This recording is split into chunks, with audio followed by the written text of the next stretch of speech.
Good evening, sir. Good evening, sir. Good evening, sir. Good evening, બાળકો. Good evening, sir. Good evening.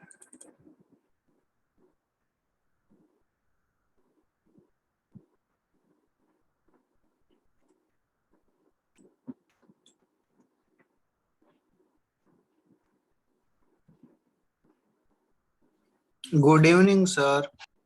Good evening. શું કે આર્યનની તબિયત sir? ત્યાં recovery ઉપર.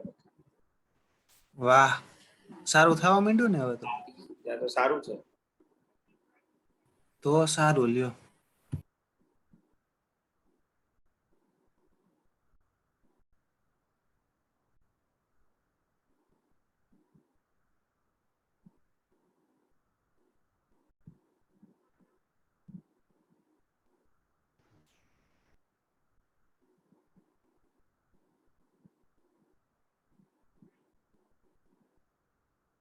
All right બાળકો, તો આજે આપણે આ ચેપ્ટર ને કરવાનું છે પૂરું.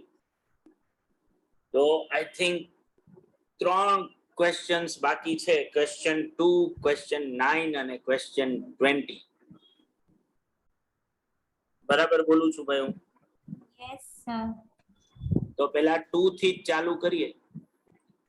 તો જો કીધું છે કે global transport limited charges 90 rupees per ton for its 6-ton truck lorry load from city A to city B.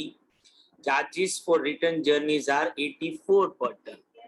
No concession or reduction in these rates are made for any delivery of goods at intermediate station C. In January, truck made 12 outward journeys for city B with a full load, out of which 2 tons were unloaded twice in a way at the city C. The truck carried a load of 8 tons in its return journey for 5 times, but once caught by the police and 1200 was paid as a fine. For remaining trips, truck carried full load, out of which all goods on load were unloaded once at city C. Distance between A to C and B are 140 and 300 kilometers respectively. Annual fixed cost and maintenance charges are 60,000 and 12,000, and running charges for January 2944. આપણે cost per absolute ton kilometers અને profit for January ગોતવાનું છે. તો આ question ના અંદર બાળકો તમે જો જોશો ને તો જે કોસ્ટ શીટ જે છે એ એટલી મેટર નથી કરતી, કારણ કે એનો total fix cost, maintenance cost, running cost આ બધું ટોટલ કરીને જ આપ્યું છે. આ એન્યુઅલી છે જેને મંથમાં કન્વર્ટ કરવું પડે ખાલી, બાકી તમને સીધો નંબર્સ તો આપી દીધા જ. મહત્વની વસ્તુ 2 છે. એક તો આપણે ઇન્કમ સ્ટેટમેન્ટ બનાવવાનું છે, કારણ કે પ્રોફિટ આપણે ગોતવાનો છે જાન્યુઆરીમાં, અને એના માટે રેવન્યુ જે છે આ રેવન્યુ પર ટન ઉપર બેઝડ છે. કેટલા ટન આપણે લઈ જાય છે, કિલોમીટર ઉપર નહીં, ટન ઉપર. કે ભાઈ સિટી એ થી બી તમારે જો કોઈ ગુડ્સ પહોંચાડવું હોય તો 90 રૂપિયા લાગે 1 ટન, અને બી થી એ આવવું હોય તો 84 રૂપિયા. રિટર્ન જર્નીના 84 છે 1 ટનના, જવાની જર્નીના 90 રૂપિયા છે. સિટી સી આ બે સિટીના વચ્ચોવચ આવે છે, ઇન્ટરમીડિયેટ સ્ટેટસ, જે રીતે રાજકોટ અમદાવાદમાં વચ્ચે લીમડી આવે એના જેવી વસ્તુ. જો તમે સિટી સી માટે પણ ગુડ્સ મોકલવા માંગતા હો, એ ટુ સી કે બી ટુ સી, તો આ રેટમાં કોઈ ચેન્જ નહીં થાય. એટલે જાતી વખતે 90 રૂપિયા લાગે અને આવતી વખતે 84 રૂપિયા લાગે. આ એક બહુ મહત્વની વસ્તુ મને ક્રિસ્ટલ ક્લિયર ખબર હોવી જોઈએ. બીજું, મારે એબ્સોલ્યુટ ટન કિલોમીટર્સ મારે ગોતવા પડે, કારણ કે તો જ કોસ્ટ પર ટન કિલોમીટર જે છે એ ગોતી શકું. તો એના માટે મને આ આખો ફ્લો આપ્યો છે કે ભાઈ 1 મહિનામાં હું 12 જર્ની કરું છું, જેમાં ઓબ્વિયસલી 2 વાર જ એવું થાય છે કે ભાઈ હું વચ્ચે સી ગામે રોકાઉં છું, બાકીના 10 વાર સીધું એ ટુ બી જાઉં છું. બરાબર. જ્યારે આવતી વખતે હું 8 ટન્સ લઈને આવું છું 5 વાર માટે, જ્યારે 7 વાર માટે હું ફૂલ 6 ટન લઈને આવી રહ્યો છું, જેમાં 1 વાર હું સિટી સી માં રોકાઉં છું વચ્ચે. આ મારો ફિઝિકલ ફ્લો છે, આ વસ્તુ મને ટ્રેક કરેલી મારી હોવી જોઈએ. તો જો હું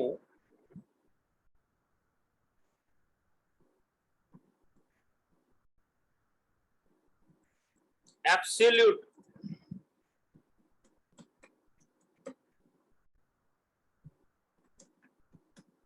ટન કિલોમીટર્સ કિલોમીટર્સ થઈ ગયા અને અહીંયા ખોટો છે.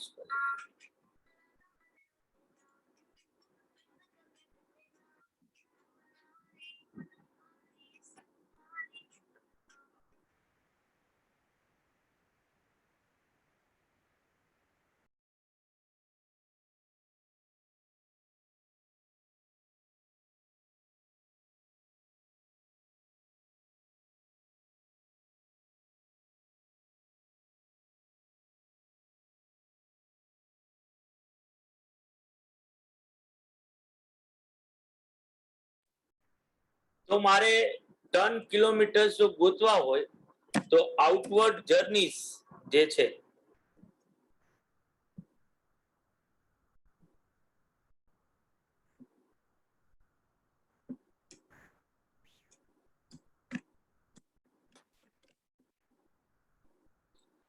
તો આઉટવર્ડ જર્નીઝ માં શું થાય ભાઈ? તો કે ઓબ્વિયસલી સિટી એ થી બી ડાયરેક્ટલી પહોંચ્યો હો 12 માંથી, એવું કેટલી વાર થાય છે? 10 ટાઈમ્સ. અને આ દરેક વખતે મારા ટ્રકમાં કેટલા ટન્સ હોય છે? તો કે 6 ટન્સ હોય છે. અને સિટી એ ટુ બી નું ડિસ્ટન્સ કેટલું? તો કે 300 કિલોમીટર્સ. બરાબર ને બાળકો?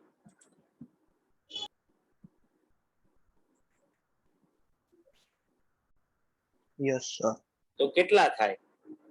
18,000. 18,000. 18,000. હા. Yes. 1,000.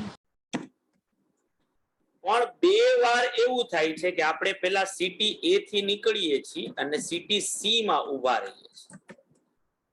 તો 2 ટાઈમ્સ. અને એવા 6 ટન્સ ત્યારે, કારણ કે સિટી એ થી નીકળો ત્યારે તો 6 ટન લઈને જ નીકળો છો. અને એ થી સી નું ડિસ્ટન્સ કઈક 140 કિલોમીટર આપ્યું. સાચું બોલી રહ્યો છું? હા સર. હા સર, 140. તો કેટલા થાય? 2880.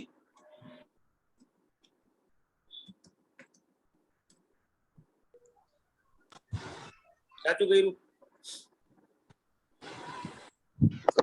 1,680.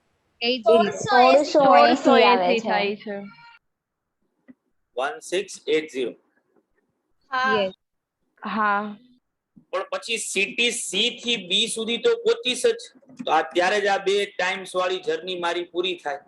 પણ ત્યારે ટ્રકમાં હવે કેટલા હોય ખાલી? તો કે 4 ટન્સ જ હોય, કારણ કે 2 ટન્સ મેં અનલોડ કરી દીધા છે. ને હવે ડિસ્ટન્સ કેટલું બચે? તો કે સી નામનું ગામ વચ્ચોવચ્ચ આવે છે. ટોટલ 300 કિલોમીટર નું ડિસ્ટન્સ છે, તો 160 કિલોમીટર બચે. 1280. 1280.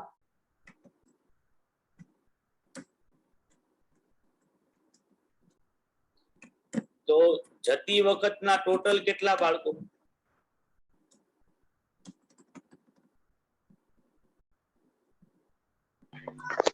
20960.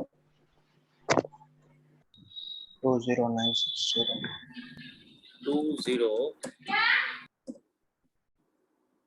20,960. 20 સર. 20. હવે આ જ રીતે જો ગયા હોય તો પાછા આવવું એ પડે. તો ઇન્વર્ટ જર્નીસ કરી નાખીએ. તો સિટી બી થી નીકળ્યા અને સીધા એ પહોંચી ગયા. આવું 5 વાર આપણે કરીએ છીએ. અને 5 વારમાં આપણે ઓવરલોડ થઈને 8 ટન્સ લઈને આવીએ છીએ.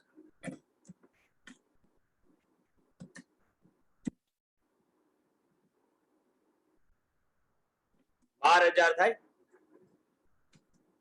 હા સર. હવે બચ્યા 7 માંથી એક વાર આપણે સિટી સી માં ઉભા રહીએ છીએ. ધેટ મીન્સ કે બી ટુ એ ડાયરેક્ટલી જો પહોંચતા હોય તો એવા બીજા 6 વાર, પણ ત્યારે ટ્રકમાં હોય છે 6 ટન જ.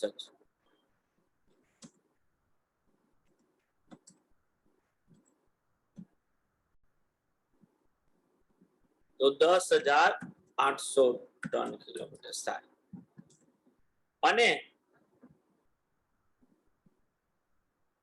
હવે એકવાર બી થી સી સુધી પહોંચ્યા, વન ટાઈમ 6 ટન લઈને નીકળ્યા હતા, તો 6 ટન હોય. અને બી થી સી નું ડિસ્ટન્સ કેટલું? તો કે 160 કિલોમીટર. તો 960 થયા. અને પછી સી ટુ એ આવ્યા, ત્યારે ટ્રકમાં હવે કોઈ ટન બચ્યા ન હોય, કારણ કે બધાએ અનલોડ કરી નાખ્યા છે.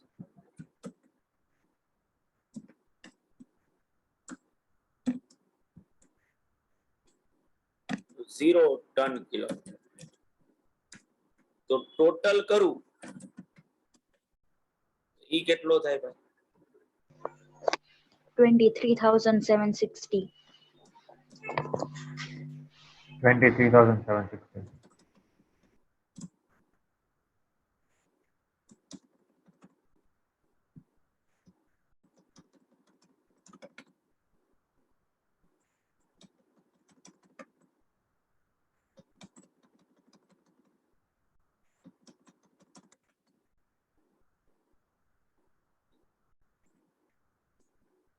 અરે કેમ ભાઈ?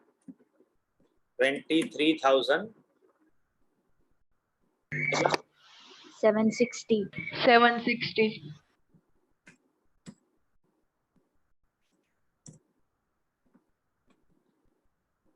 બધાને ભાઈ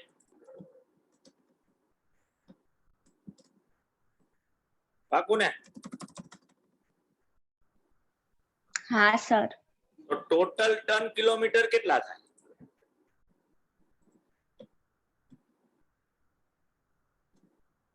તો કે A plus B.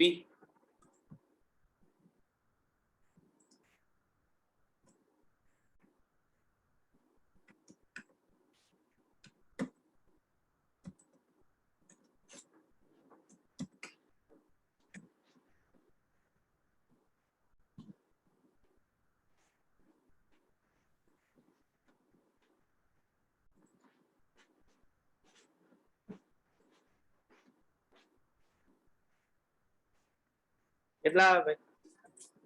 44,720. 44,720 kilometers. Ton kilometers. 44,720 ton kilometre.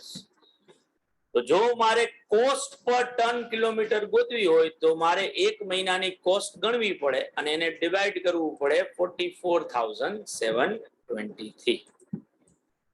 જો આ બધાને સમજાઈ ગયું હોય તો હવે લખી નાખો. આવો હેલો સર. પાકું છે ને ભાઈ? Sir Yes, sir. અવાજ આવે છે સર? હેલો સર તમે કંઈક બોલે. એટી બોલાવે. સર હેલો સર અવાજ આવે છે? હા હા હા સર ઇનવર્ડ જર્ની નું નંબર ઓફ ટાઈમ નું સમજાવું છો ને? કાં તું મોડો આવ્યો હોય તો ન સમજાય. પહેલેથી હોય તો સમજાવું તને. થોડોક મોરો હતો સર. બે તો પછી ક્યાંથી મેળે? નહીં સર, તમે ચાલુ કર્યું ત્યારે હતો જ હા જા આઉટવર્ડ જર્ની. હોય જ નહીં ને કોઈ દી નો. ક્વેશ્ચન રીડ કરતા હતા ત્યારે હતો. ખોટી વાત. ના ના સર, તું કે શું કરું? ઇનવર્ડ જર્ની ના નંબર ઓફ ટાઈમ સમજાવું છો ને? એ વખત ક્વેશ્ચન માં જ નહીં કે એમાં હું કઈ સમજાવી જ ન હતું. એના તો ક્વેશ્ચન તારે એના માટે અંગ્રેજી ભાષામાં વાંચવું પડે. જો 12 આઉટવર્ડ જર્નીસ છે તો 12 વાર ગયા હો તો 12 વાર પાછા જાવ ને બધા. હા બરાબર. બરાબર. હવે એમાંથી તને અહીંયા બહુ ચોખ્ખું ક્વેશ્ચનમાં કીધું છે કે જ્યારે પાછો આવતો હતો ત્યારે 5 વાર એવું થયું છે કે તું 8 ટન લઈને આવ્યો છે. ઓબ્વિયસલી આવ્યો તું B2A પણ 5 ટાઈમ્સ તું 8 ટન લઈને આવ્યો. તો ધેટ મીન્સ કે 12 માંથી 5 વાર 8 ટન હોય તો બાકીના 7 વાર શું હોય? 6 ટન લઈને. જે અહીંયા લખ્યું જ છે પાછું. બરાબર. કે four remaining trips truck carried full load. બરાબર. પણ એમાંથી એકવાર એવું છે કે તું CTC માં ઉભો રહ્યો છો એટલે સીધો એ નથી પહોંચ્યો, તો ધેટ મીન્સ કે 7 માંથી એકવાર CTC માં ઉભો રહ્યો છો તો 6 વાર સીધો પહોંચી ગયો 6 ટન લઈને CTA સુધી. પણ એકવાર CTC માં ઉભો રહ્યો તો B માંથી નીકળો ત્યારે 6 ટન લઈને નીકળો જેના આટલા કિલોમીટર્સ, પણ CTC માં બધાય અનલોડ કરી નાખ્યા, ઝીરો કરી નાખ્યું. તો અહીંયા લખ્યું છે કે ભાઈ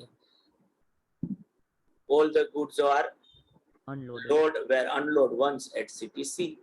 તો હવે CTC થી એ જ્યારે આવ્યો ત્યારે ટાર ટ્રકમાં 0 ટન છે. હા બરોબર ક્લિયર સર બરાબર ક્લિયર. ક્યાં ગયો? હેલો હા સમજાયું સર બકા? ક્લિયર. હા સમજાઈ ગયું સર. હા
ભાઈ થઈ ગયું હોય તો કેજો.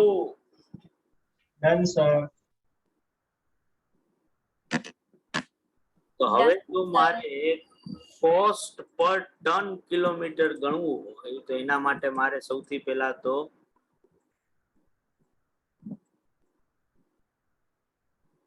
કોસ્ટ ગણવી પડે ભાઈ.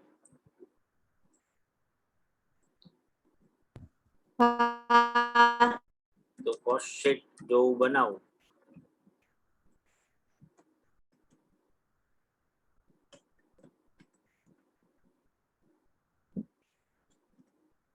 તો મને ક્વેશ્ચનમાં જો ફિક્સ કોસ્ટ સીધી આપી છે પણ એ એન્યુઅલ આપી છે. સાચું બોલી રહ્યો છું ભાઈ? હા સર. અને 60,000 છે. મારે તો એક જ મહિનાની જોઈએ છે એટલે 5,000 રૂપિયા થાય. આ જ રીતે મને મેન્ટેનન્સ કોસ્ટ પણ આપી છે. આ એન્યુઅલ જ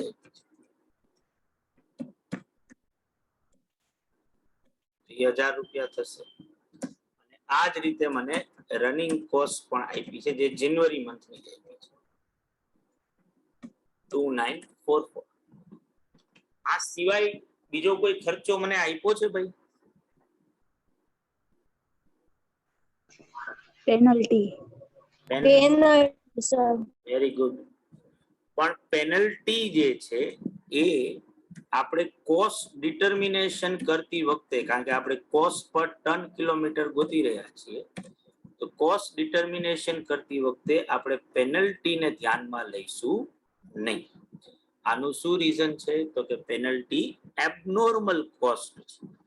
ઓબ્વિયસલી આપણે જાણી બુજીને ચોરી કરતા હતા કે ભાઈ 6 ટનની કેપેસિટી વાળો ટ્રક હતો, આપણે તોય ધરાર 8 ટન ટ્રાન્સપોર્ટ કરતા હતા, એમાં પકડાઈ ગયા અને પેનલ્ટી ભરવી પડી, તો ઈ સીધો મારા પ્રોફિટની સામે ઉડે, મારા કોસ્ટ ડિટર્મિનેશન નો પાર્ટ બને નહીં. આ બેઝિક વસ્તુ મને ખબર હોવી જોઈએ. એટલે જ્યારે હું કોસ્ટ શીટ બનાવું ત્યારે ઓબ્વિયસલી મારે એ ખબર હોવી જોઈએ કે ભાઈ મારે એ વસ્તુ લેવાની નથી.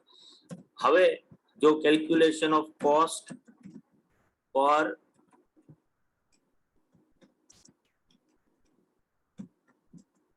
ટન કિલોમીટર કરું તો કોસ્ટ પર ટન કિલોમીટર શું થાય?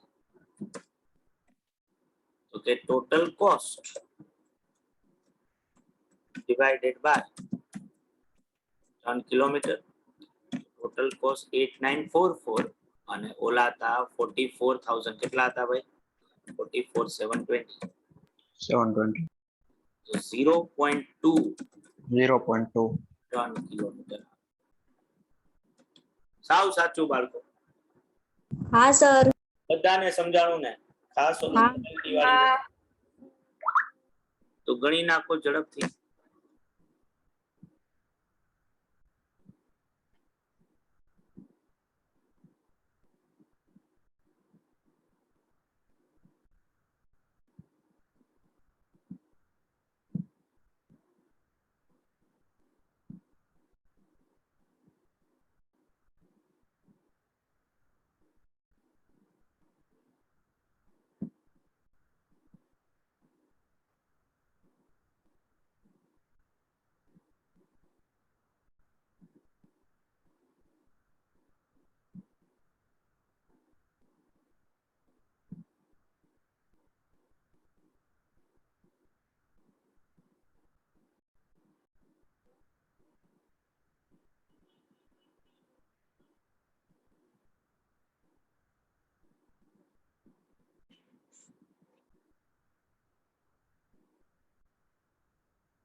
Done, sir.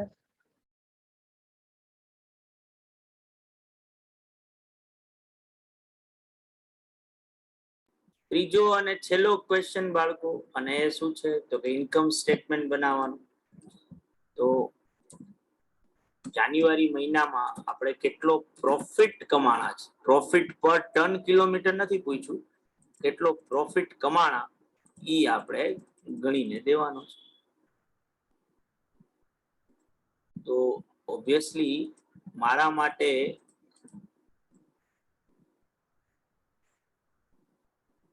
ચેલેન્જિંગ પાર્ટ થાય એ જાન્યુઆરી મહિનાની રેવન્યુ ગણવાનું જે છે એ અહીંયા કોઈ ભૂલ ન પડવી જોઈએ. પર્ટિક્યુલર્સ રૂપીસ હું સૌથી પહેલા તો ટોટલ રેવન્યુ ગણી લઉં. તો ટોટલ રેવન્યુ જે છે એ ફેર મને કઈ રીતે મળવાનું છે તો કે ટન ઉપર મળવાનું છે. હું જાન્યુઆરી મહિનામાં સિટી એ થી સિટી બી જાઉં છું ભાઈ, સાચું કે નહીં? હા કેટલી વાર જાઉં છું તો કે 12 વાર. correct. સિટી એ થી નીકળું છું ત્યારે મારા ટ્રકમાં કેટલા ટન હોય છે? 6 ટન. અને જતી વખતે મારે ભાડું કેટલું લેવાનું છે તો કે 90 રૂપિયા એક ટનના. પછી મારે મારું ગુડ્સ સિટી સી માં ઉતારવું હોય કે ડાયરેક્ટ બી માં પહોંચાડવું હોય, મારા 90 રૂપિયામાં કોઈ કન્સેશન આપવામાં આવશે નહીં. એટલે જાન્યુઆરી મહિનામાં 10 વાર તો એવું જ છે કે જ્યાં સીધું એ થી બી પહોંચ્યા છે, પણ 2 વાર એવું હતું કે આપણે સી નામના ગામમાં ઉભા રહ્યા અને ત્યાં 2 ટન અનલોડ કર્યા છે. આનાથી મારા ઇન્કમ ઉપર કોઈ ફરક પડવાનો નથી. મારે તો એક ટનના 90 રૂપિયા જ લેવાના છે. એટલે મેં તો 12 ટ્રીપ્સ કરી ભાઈ. 12 ટ્રીપ્સમાં હું 6 ટન લઈ ગયો, બરાબર. અને એક ટનના કેટલા તો કે એક ટનના 90 રૂપિયા. તો કેટલા રૂપિયા થાય ભાઈ? 6480. બધાને ક્લિયર ને ભાઈ આ વસ્તુ? હા સર. હવે બી થી એ આવ્યો. બી થી એ આવ્યો એમાં મને બહુ સ્પેસિફિકલી ખબર છે કે 5 વાર 5 ટ્રીપ્સ એવી છે કે જ્યારે હું 8 ટન્સ લઈને આવ્યો છું અને આવતી વખતનું ભાડું 84 રૂપિયા છે. તો કેટલા થાય? 3360. બાકીની 7 ટ્રીપ બચી ને હજી. આ 7 હા. ટ્રીપમાં એક ટ્રીપ એવી કે જ્યાં આપણે સિટી સી માં ઉભા રહી છે. 6 ટ્રીપ એવી કે જ્યાં સીધા એ માં જ પહોંચીએ છીએ, બરાબર. આપણે સિટી સી માં ઉભા રહી કે સીધા એ માં પહોંચીએ, ભાડું તો આપણે સરખું જ લેવાના છીએ. એટલે કોઈ ફરક પડતો નથી કે હું સિટી સી માં ઉભો રહ્યો કે નો ઉભો રહ્યો. 7 ટ્રીપ્સ એવી કે જ્યારે મારા ટ્રકમાં કેટલા ટન્સ હતા તો કે 6 ટન્સ હતા. 84 રૂપિયા મારે લેવાના થાય. તો કેટલા રૂપિયા થાય ભાઈ? 3528. 3528. તો ટોટલ કેટલી રેવન્યુ થાય? 13368. 13668. 13368. 13368. એની સામે ટોટલ કોસ્ટ. તો ટોટલ કોસ્ટમાં મને ખબર જ છે fix, maintenance and running cost. જાન્યુઆરી મહિનાની આ ત્રણેય કોસ્ટનો સરવાળો કેટલો થતો હતો તો કે 8944. અને હજી એક વધારાની એબનોર્મલ કોસ્ટ થાય છે, એ છે પેનલ્ટી એન્ડ ફાઇન. 1200 રૂપિયા કે જે મારા ઇન્કમ કે પ્રોફિટ ની સામે જ ઉઠશે. તો મારી ટોટલ કોસ્ટ શું થશે? ટોટલ કોસ્ટ થશે 10,144. બરાબર ને ભાઈ? તો પ્રોફિટ કેટલો આવે? એ માઇનસ બી. 224. 3224. બધાને ક્લિયર બાળકો આવો છે? હા સર. આ ગજબનો ક્વેશ્ચન હતો કે નહીં બાકી? હા સર. જોરદાર. 2-3 કુદડા કરી જ લેવા જોઈએ કે નહીં તમારે? હા સર. તો કરી જ લ્યો. હા સર. આ ગણી નાખો ઝડપથી. કરી લીધા.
Done, sir.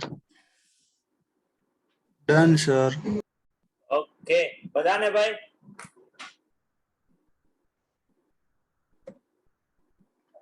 તો આગળ વધીએ.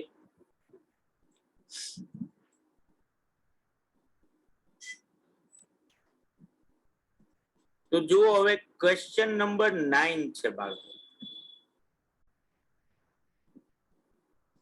આ પણ એક યુનિક ક્વેશ્ચન છે.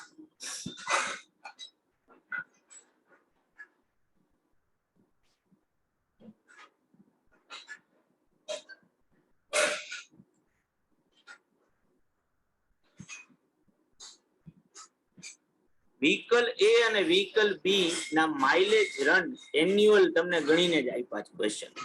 કોસ્ટ ઓફ વ્હીકલ આપી છે, રોડ લાયસન્સ પર એનમ, ઇન્સ્યોરન્સ પર એનમ, ગેરેજ રેન્ટ પર annum, supervisor salary, drivers veggies પર આ છે, કોસ્ટ ઓફ ફ્યુલ પર ગેલન છે, રિપેર્સ એન્ડ મેન્ટેનન્સ પર માઇલ છે, ટાયર એલોકેશન પર માઇલ છે, માઇલેજ રન પર ગેલન આપ્યું છે અને એસ્ટિમેટેડ લાઈફ ઓફ વ્હીકલ્સ આપ્યું છે.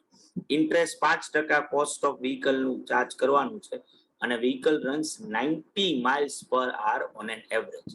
અને આપણે ઉપર લખ્યું છે એ પ્રમાણે કોસ્ટ પર રનિંગ માઇલ ગોતીને દેવાનું છે, વ્હીકલ એ માટે, વ્હીકલ બી માટે.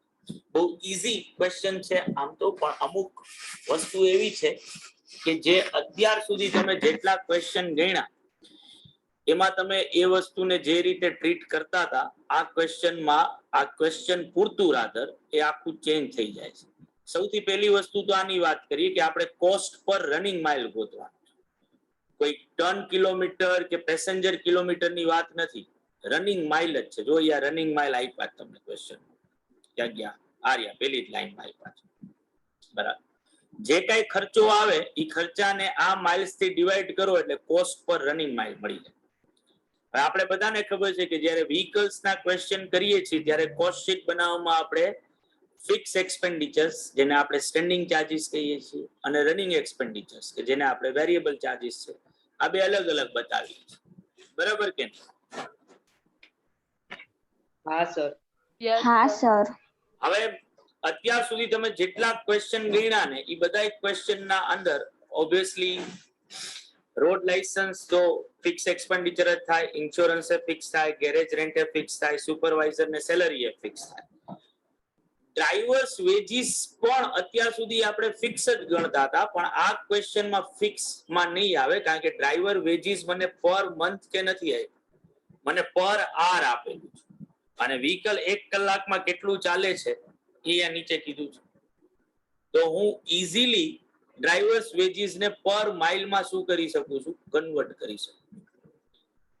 કોસ્ટ ઓફ ફ્યુલ તો રનિંગ એક્સપેન્ડિચર જ છે એટલે એમાં કઈ વાંધો. રિપેર્સ એન્ડ મેન્ટેનન્સ જે છે આ જનરલી સેમી વેરિયેબલ એક્સપેન્ડિચર હોય છે. આપણે મેન્ટેનન્સ નું આપણે ટાઇટલ જ અલગ કરતા હોય છે, પણ અહીંયા જો આ પર માઇલ જ આપ્યું છે ધેટ મીન્સ કે 100% વેરિયેબલ છે, સેમી વેરિયેબલ નથી. તમને પર માઇલ ગણીને જ આપી દીધું છે એટલે આ પણ વેરિયેબલ તરીકે આવશે. ટાયર એલોકેશન એક્સપેન્ડિચર વેરિયેબલ જ છે, એ તો યુઝ્યુઅલી વેરિયેબલ જ હોય. આ પી ખોટો છપાણો છે, આ 0.8 અને 0.6 રૂપીસ છે. એક વધારાનો ચેન્જ છે કોસ્ટ ઓફ વ્હીકલ કે જેના ઉપરથી આપણે ડેપ્રિસિએશન ગણતા હોય છે. જનરલી યુઝફુલ લાઈફ આપણને યર્સમાં આપેલી હોય છે, જ્યારે આ ક્વેશ્ચનમાં યુઝફુલ લાઈફ જો માઇલ્સમાં આપી છે, તો આ પણ વેરિયેબલ જ બનશે. એટલે યુઝ્યુઅલી ડેપ્રિસિએશન, ડ્રાઈવર્સ વેજીસ, બરાબર, આ બધા એવા ખર્ચાઓ કે જે આપણે સ્ટેન્ડિંગ ચાર્જીસમાં લખતા હોઈએ છીએ, આ ક્વેશ્ચનમાં એ વેરિયેબલ તરીકે લેવાના છે.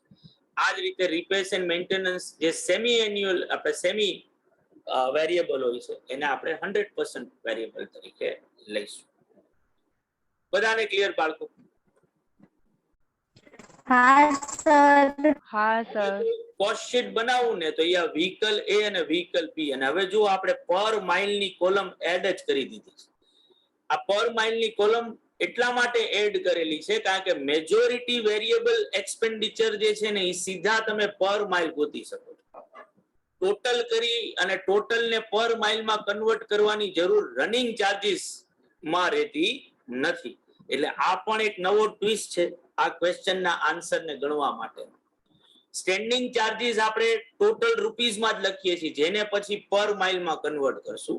પણ રનિંગ ચાર્જીસ ને રૂપીઝમાં લખવાની જરૂર નથી, કારણ કે આઈધર એ ડાયરેક્ટલી મને પર માઇલમાં જ આપ્યા છે, ઓર એને ઇઝીલી પર માઇલમાં હું શું કરી શકું છું, કન્વર્ટ કરી શકું છું. તો પછી મારે પેલા ટોટલ લખવું અને ટોટલ ને પાછો મારે આનાથી ડિવાઈડ કરીને પાછું પર માઇલમાં જ કન્વર્ટ કરવાનું આવે, એવું કરવાનું કઈ રહેતું નથી. એટલે વ્હીકલ એ પર માઇલ ટોટલ, વ્હીકલ બી પર માઇલ ટોટલ.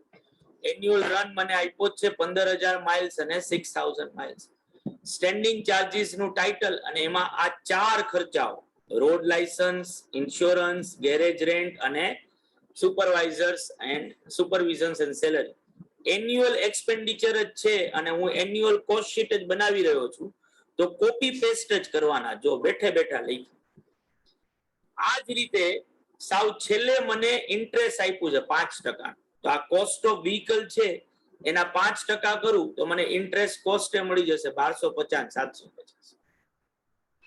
આટલા સ્ટેન્ડિંગ ચાર્જીસ છે. આનો ટોટલ કરું તો વ્હીકલ એ નો ટોટલ થાય 4500, વ્હીકલ બી નો ટોટલ થાય 3600. આ 4500 ને 15,000 માઇલ્સ થી ડિવાઈડ કરું તો મને પર માઇલ કોસ્ટ મળે 0.3. આને 6,000 માઇલ્સ થી ડિવાઈડ કરું એટલે 0.6. બરાબર કે નહીં બાળકો? હા સર. હા સર. હવે રનિંગ ચાર્જીસ ની વાત કરીએ તો આ કોસ્ટ ઓફ વ્હીકલ ઉપરથી ડેપ્રિસિએશન મળે, સીધું યુઝફુલ લાઈફ થી ડિવાઈડ કરીએ આપણે. બરાબર. તો જો એ જ કર્યું, ડેપ્રિસિએશન 25,000 ની કોસ્ટ અને 1,00,000 માઇલ્સ, તો સીધા 0.25 આવી જાય. એ જ રીતે 15,000 ની કોસ્ટ અને યુઝફુલ લાઈફ 75,000 માઇલ્સ, તો સીધા 0.2. આને ટોટલ રૂપીઝમાં કન્વર્ટ કરવાની જરૂર જ નથી, કારણ કે આ પર માઇલ સીધું ગોતી શકાય છે. આ સેમ કન્સેપ્ટ લાગુ પડશે મારી ડ્રાઈવર્સ વેજીસ ને. આના પછીની જે કોસ્ટ છે 30 રૂપિયા બે જગ્યાએ છે 1 કલાક, અને કલાકમાં વ્હીકલ કેટલું ચાલે છે 90 miles.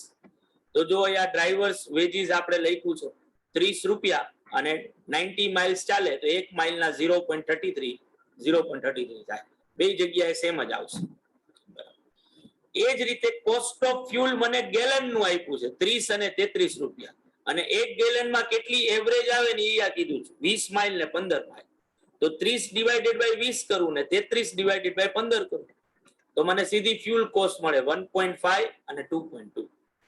30 divided by 20 miles, 33 divided by 15 miles. Repairs મને સીધું પર માઇલ જ આપ્યું છે, એટલે કોપી પેસ્ટ જ કરવાનું 1.65 ને 2 રૂપીસ. અને એ જ રીતે ટાયર અલોકેશન એક્સપેન્ડિચર પર માઇલ જ આપ્યું છે, એટલે એ કોપી પેસ્ટ જ કરવાનું છે. તો વેરિયેબલ કોસ્ટ નો ટોટલ થશે 4.53 અને 5.33, જેમાં ફિક્સ કોસ્ટ એડ કરું એટલે મને પર માઇલ કોસ્ટ મળી ગઈ. બધાને બાળકો ક્લિયર? Yes sir. Yes. ઝડપથી ગણી નાખો.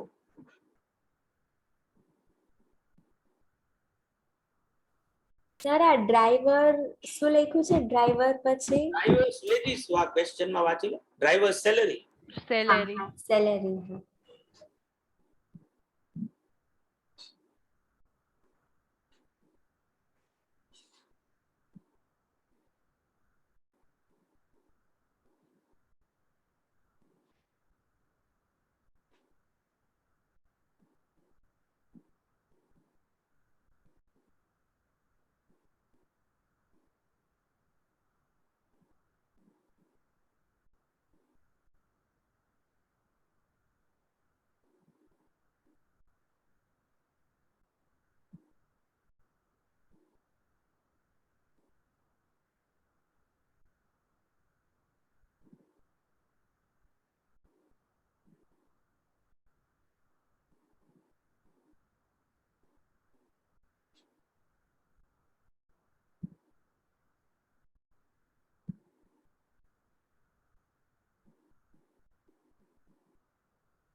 એક જ મિનિટમાં આવ્યો બાળકો.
થઈ ગયું ને બાળકો? હા સર, ડન. તો હવે જેનો આપણે બધાને ઇંતજાર હતો એ લાસ્ટ ક્વેશ્ચન. સર કાલે 9 ને તો પછી કાલે 9 હો. મને તો ઇનડાયરેક્ટલી એ પૂછી લીધું ને કે આ છેલ્લો ક્વેશ્ચન ને. ગજબ હો બાકી જાની. અરે સર ગજબ હોશિયાર છે. તમે કીધું કે ગજબ. અરે સર પણ તમે કીધું કે આ લાસ્ટ મગજમાં આવ્યો તે પણ કેટલું આમ ઝડપથી ગોઠવી લીધું એનું હાલ. પણ સર તમે બોલ્યા કે હવે તમે જેનો ઇંતજાર કરતા હતા એટલે અરે પણ આવું તો જાનવી સર ચેપ્ટર સામાન્ય માણસોની તો ગજાબારની વાત છે, આટલું વિચારી શકે. હવે જાઓ ને સર. જાનવી તને સરનો લેક્ચર નથી બ્રો, બહુ કહેવાય. તો બાળકો જુઓ, આ જેટલો ઝડપથી કરશું ને એટલા વહેલા છૂટશો આજે ફોર અ ચેન્જ તમે લોકો. જાનવીએ કહી દીધું એટલે હવે નવું ચેપ્ટર કાલે એ કરશું. સર મેં એવું કઈ નથી કીધું, મેં એમ જ કીધું કે હવે નવું ચાલુ કરશો ને એમ. મેં કાલે નથી કીધું એવું કઈ. કાલે બોલી તું નાના લે કેટલું કાલે જ બોલી હતી જાનુ. કાલે જ બોલી. આ રેકોર્ડ કરી રહ્યા છીએ આપણે, તને પાછું ઈ ક્લિપ મોકલીશું. તું બોલી સ્પેસિફિકલી તમને બોલાઈ ગયું હશે ચાલુ કરશું. તમારે લેવું હોય નથી પાડતી, હું ના નહીં પાડું, બસ તમારે લેવું હોય તો લઈ લેજો. જાનવી 10 વાગ્યા સુધી કરશે. તો જુઓ બાળકો જુઓ, a club runs a library for its member as a part of club policy. Annual subsidy up to ₹5 per member, including cost of books, may be given from general funds of the club. The management of the club has provided the following figures for its library department. Number of club members 5,000, number of library members 1,000 છે. Library fee per member per month છે 100. Fine for late return of books 1 rupee per book per day છે. Average number of books returned late per month 500 and average number of days each book is returned late is 5 days. Number of books available books જે છે 50,000 books library માં છે. Cost of new books 300 આવે છે. Number of books purchased per year 1200 books આપણે purchase કરીએ છીએ. Cost of maintenance per old book per year ₹10 છે. સ્ટાફ ડિટેલમાં લાઇબ્રેરિયન છે 1, આસિસ્ટન્ટ લાઇબ્રેરિયન 3 અને ક્લર્ક છે 1, જેની તમને પર મંથ સેલરી આપી છે. આપણે સૌથી પહેલો આપણે ટોટલ 6 ક્વેશ્ચન્સના આન્સર અહીંયા દેવાના છે. એમાં સૌથી પહેલો ક્વેશ્ચન છે કે cost of maintaining library per year excluding cost of new books. નવી બુક્સ જે પરચેસ કરીએ ઈ સિવાયનો ખર્ચો કેટલો થાય છે, પહેલા તો ઈ ગણવાનું છે 1 વર્ષનો. બીજું cost ઇન્કર્ડ per member per month on library excluding cost of new books. એટલે જે આપણે કોસ્ટ ગણી એને આપણે લાઇબ્રેરીના મેમ્બર્સ થી ડિવાઈડ કરીએ અને પાછી પર મંથના સેન્સમાં કરવાનું રહે. ઈ સેકન્ડ ક્વેશ્ચનનો આન્સર છે. ત્રીજું ક્વેશ્ચન આપણે ઇન્કમ સ્ટેટમેન્ટ બનાવીને દેવાનું છે લાઇબ્રેરીનું, કે ભાઈ લાઇબ્રેરીની ઇન્કમ કેટલી થશે. અને આ ઇન્કમ સ્ટેટમેન્ટ ઉપરથી પાછું આપણે કહેવાનું છે કે if club follows a policy that all new books must B purchase out of library revenue, what is the maximum number of books that can be purchased per year and how many excess books are being purchased by library per year. બરાબર. And also comment on subsidy policy of the club. આ total 6 questions કે જે આપણે અહીંયા answer કરવાના છે. આમાંનો પહેલો question તો બહુ સિમ્પલ, લાઇબ્રેરી ચલાવવા માટે ખર્ચો કેટલો થાય? તો કે મને અહીંયા ચોખ્ખું કીધું જ છે કે કોસ્ટ ઓફ મેન્ટેનન્સ પર ઓલ્ડ બુક કેટલી છે? પર યર 10 રૂપિયા. ટોટલ 50,000 બુક્સ છે. એક બુકની કોસ્ટ 1 વર્ષ માટે કેટલી આવે છે? 10 રૂપિયા. તો 5 લાખ રૂપિયા તો મેન્ટેનન્સ કોસ્ટ થાય. પ્લસ આ લાઇબ્રેરિયન્સનો જે સ્ટાફ છે એનો ખર્ચો. તો જો હું cost of maintaining library per year excluding cost of new books ગણું તો પેલા તો મેન્ટેનન્સ કોસ્ટ 50,000 બુક્સ 10 રૂપિયા લેખે એટલે 5 લાખ રૂપિયા. પછી લાઇબ્રેરિયનની સેલરી 10,000 રૂપિયા 1 મહિનાની તો 1,20,000. આસિસ્ટન્ટ લાઇબ્રેરિયન્સ 3 છે અને એની સેલરી 7,000 તો 2,52,000. અને ક્લર્ક એક જ છે જેની સેલરી 4,000 તો 48,000. તો ટોટલ કોસ્ટ પર એનમ કેટલી આવશે? તો કે 9,20,000. બરાબર કે નહીં બાબુ? Yes sir. હવે જો આ 20 આખા વર્ષની કોસ્ટ હોય તો 1 મહિનાની કોસ્ટ કેટલી થાય? તો કે 1 મહિનાની કોસ્ટ એટલી થાય 76,667 જેટલી. 12 થી ડિવાઇડ જ કરવાનું આવે. લાઇબ્રેરીના મેમ્બર્સ છે કેટલા? તો કે 1000 મેમ્બર્સ છે. તો જો મારે કોસ્ટ પર મેમ્બર પર મંથ ગણવી હોય તો આ 1 મહિનાની કોસ્ટ ને 1000 મેમ્બર્સ થી ડિવાઇડ કરું તો પર મેમ્બર મને કોસ્ટ મળી ગઈ 76.67. તો આ મારા બીજા ક્વેશ્ચનનો આન્સર થઈ ગયો. ત્રીજો ક્વેશ્ચન પણ ગણી લઈએ સાથે, પછી તમે આ એબીસી ત્રણેય ગણી નાખો. બરાબર. નેટ ઇન્કમ ગોતવાની છે. તો લાઇબ્રેરીની ઇન્કમ કઈ હોય? તો કે એક તો આ જે બુક લેટ આવે છે બરાબર એની લેટ ફી, લાઇબ્રેરી મેમ્બર પાસેથી જે આપણે મેમ્બરશિપ ફી લઈએ ઈ. તો ઓબ્વિયસલી આપણે જો લાઇબ્રેરીના મેમ્બર્સની વાત કરીએ તો 1000 મેમ્બર્સ છે, બધા લોકોએ મહિનાના 100 રૂપિયા આપવાના છે. તો ડેટ મીન્સ કે લાઇબ્રેરીની મેમ્બરશિપ ફીસ કેટલી થાય? તો કે 100 રૂપિયા 1000 મેમ્બર્સ ને એવા 12 મહિના તો 12 લાખ રૂપિયા મેમ્બરશિપ ફી માંથી આવે. બરાબર. આ જ રીતે fine for late return of the books કેટલું આવે? તો કે મને કીધું જ છે કે 500 બુક્સ જે છે ઈ on an average late return થાય છે દર મહિને. 5 દિવસ મોડી હોય છે, 1 દિવસનું એક બુકની લેટ ફી 1 રૂપિયાની છે. તો 500 બુક્સ 5 દિવસ અને 1 રૂપિયો તો મહિનાની ઇન્કમ થઈ 2500 રૂપિયા. એવા 12 મહિના તો 30,000 rupees fine for late return of the books જે છે એ થાય. બરાબર છે બાળકો આ વસ્તુ પણ? Yes sir. પ્લસ તમે જો અહીંયા ઉપર કીધું છે કે as a part of club policy annual subsidy of up to ₹5 per member including cost of books may be given from the general funds of the club. તો આ ક્લબ લાઇબ્રેરી રન કરી રહી છે તો ક્લબ જે છે એ લાઇબ્રેરીને શું આપશે? 5 રૂપિયાની સબસિડી આપશે. બરાબર. ઓબ્વિયસલી મેમ્બર દીઠ થી સબસિડી મળે છે તો કેટલા મેમ્બર્સ છે લાઇબ્રેરીમાં? તો કે 1000 મેમ્બર્સ છે તો 5000 ની સબસિડી લાઇબ્રેરીને મળશે. તો સબસિડી ફ્રોમ ક્લબ કેટલી આવશે? 5000. તો આટલી ટોટલ રેવન્યુ. બરાબર. એની સામે કોસ્ટ જો તો cost excluding cost of new books કેટલી તમે ઓલરેડી ગોઈતી જ છે 9,20,000 રૂપિયા. અને બીજી 1200 બુક્સ તમે પરચેસ કરો, એક બુકના 300 રૂપિયા, તો 3,60,000 રૂપિયા. તો તમને લોસ જશે કેટલાનો? 45,000 રૂપીસનો. બધાને ક્લિયર બાળકો? આવો છો? હા સર. તો લગાવો, એટલું થઈ જાય એટલે મને કહેજો. સર હવે નવું શું સ્ટાર્ટ કરાવવાના છો? નવું કાલે જ ચાલુ કરશું ને કાલે જ પૂરું કરી નાખશું એવું છે. Job and batch costing. job batch. Okay. આ તો બે જ સમ છે ખાલી. એટલે જ કેવું તને ખબર પડી કેવા એટલી હોશિયાર છોકરી. ફોરમ આજે તો બોલમાં કાઈ. જાનવી બોલો માં કઈ. પણ ઈ બે સમ સિવાય પણ હું વધારાના બીજા 2 ક્વેશ્ચન કરાવીશ. એટલે ટોટલ આપણે 4 ક્વેશ્ચન્સ કરશું. Okay sir. અને પછી પરમ દિવસે મળશું ત્યારે બજેટરી કંટ્રોલ કરીશું. લાસ્ટ આપણું કોસ્ટ નું ચેપ્ટર. કેવો ચેપ્ટર છે સર? ઈ ચેપ્ટર કરીએ એટલે કોસ્ટ નો સિલેબસ આપણો થઈ જશે ખતમ. પૂરો. કેવડું ચેપ્ટર છે સર? ફરી આમ અઘરો છે, ઈઝી છે, કેવું છે ઈ ચેપ્ટર? બહુ સહેલું ચેપ્ટર છે.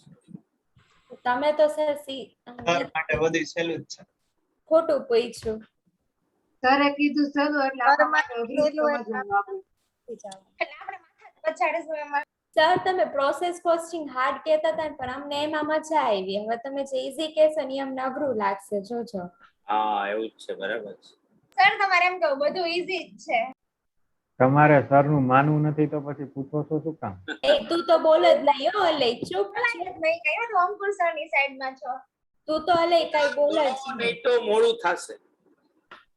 હા સારું યાદ કરાયું. ફોરમ જાનવી લખો.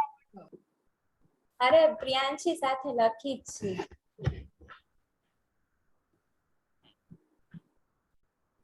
અરે એટલો તમારે ટાઈમ સ્પેન્ડ કરવા મળશે ને બધાને.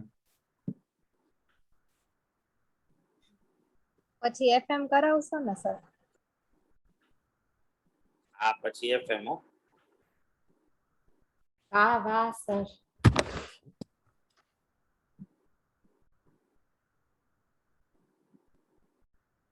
સર તમે ફાઇનલ માં શું લ્યો છો?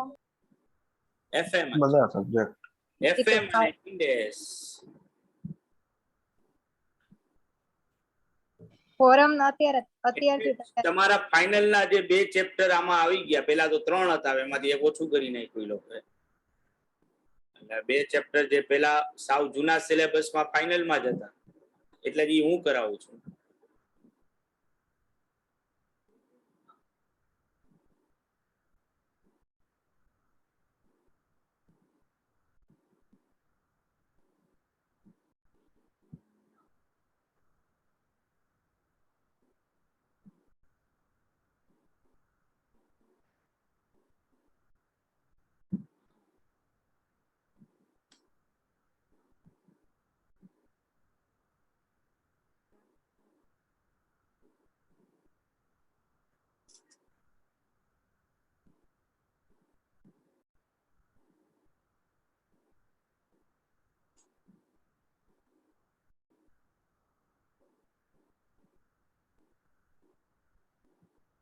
मैं बढ़िया तू भी बढ़िया, शादी कर ले सावरी.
થઈ ગયું બાળકો?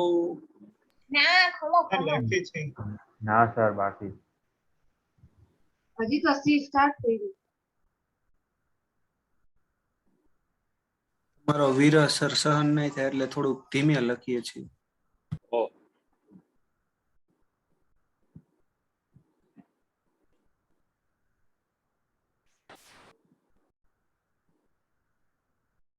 એક્સેપ્ટ કહેવાય.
સિન્સિયર બાળકોમાં મોકલું.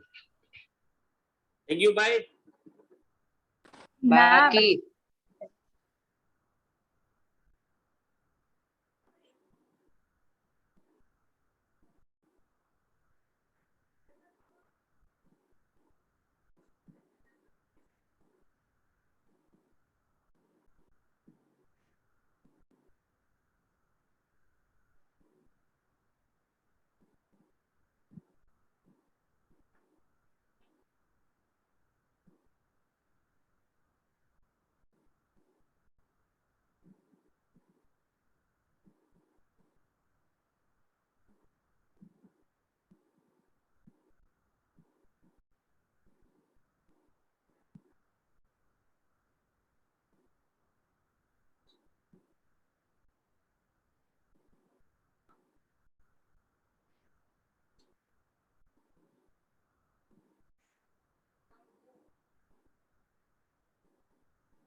Done sir.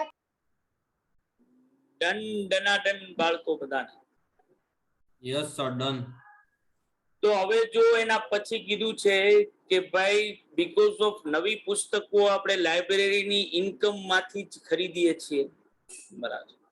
તો કેટલી નવી બુક્સ આપણે ઇન્કમ માંથી પરચેસ કરી શકીએ?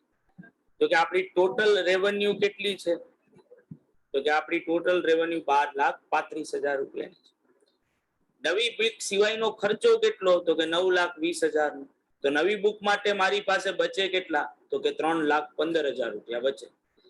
એક બુક 300 રૂપિયાની આવે છે, તો હું 3,15,000 રૂપિયામાંથી કેટલી બુક્સ પરચેસ કરી શકું? તો કે 1050 બુક્સ પરચેસ કરી શકું. એટલે પોલિસી નવી books must be purchase out of, આપણે લાઇબ્રેરી રેવન્યુમાં maximum number of books that can be purchase આવશે 1050. પણ આપણી પોલિસી તો 1200 બુક્સ પરચેસ કરવાની છે, એટલે જે વધારાની બુક્સ જે છે એ લાઇબ્રેરીએ પોતાએ ખરીદવી પડશે. એટલે excess book data purchase by library 150 books આવશે. બરાબર કે નહીં બાળક? સર બરોબર. હા. હવે આટલું જો તમે સમજાવો ને તો આના ઉપરથી એ તમને ખબર પડે કે બેઝિકલી આ નવી બુક્સ લાઇબ્રેરીના સોર્સમાંથી પરચેસ થાય છે ને ક્લબ લાઇબ્રેરીને શું આપે છે? તો કે ક્લબ લાઇબ્રેરીને સબસિડી એટલે જ આપે છે કે જેથી કરીને એ લોકો જો ઇન્કમ નો થઈ શકતી હોય તો એ લોકો ઇન્કમ જનરેટ કરી શકે. પણ સબસિડી ખાલી 5,000 રૂપિયાની જ મળે છે, જ્યારે લાઇબ્રેરીને શોર્ટફોલ થઈ રહ્યો છે અત્યારે 45,000 રૂપિયા બેઝિકલી. એટલે તમે જો સબસિડી ઇઝ ઓનલી, તમારે કમેન્ટ કરવાની છે સબસિડીની પોલિસી ઉપર, તો એ 0.4% of the libraries total revenue. If subsidy were not made available, library department loss will increase by 5,000. એટલે 50,000 rupees નો loss જે થતા સબસિડી 5,000 ની મળે છે એટલે 45,000 નો થયો છે. બરાબર.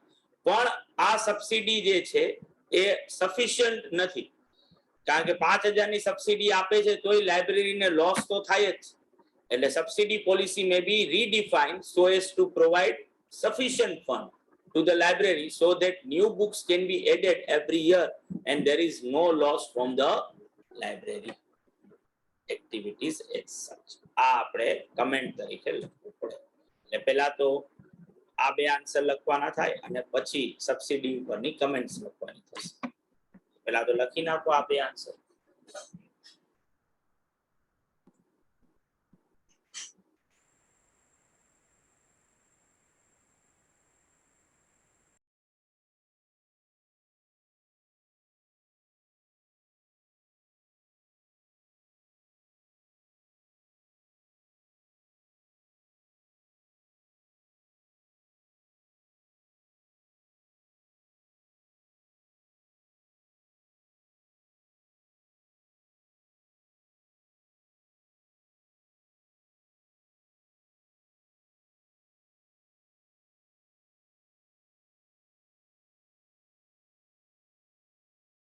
बढ़िया तू भी बढ़िया शादी कर ले सावरिया.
Done, sir. ઓકે, તો હવે આ કમેન્ટ્સ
ડન સર. તો બાળકો આટલું જ રાખીશું આજે. કાલે મળશું નવા ચેપ્ટર સાથે. આવજો સર. આવજો બધા. Bye bye, Tata. આવજો. આવજો સર.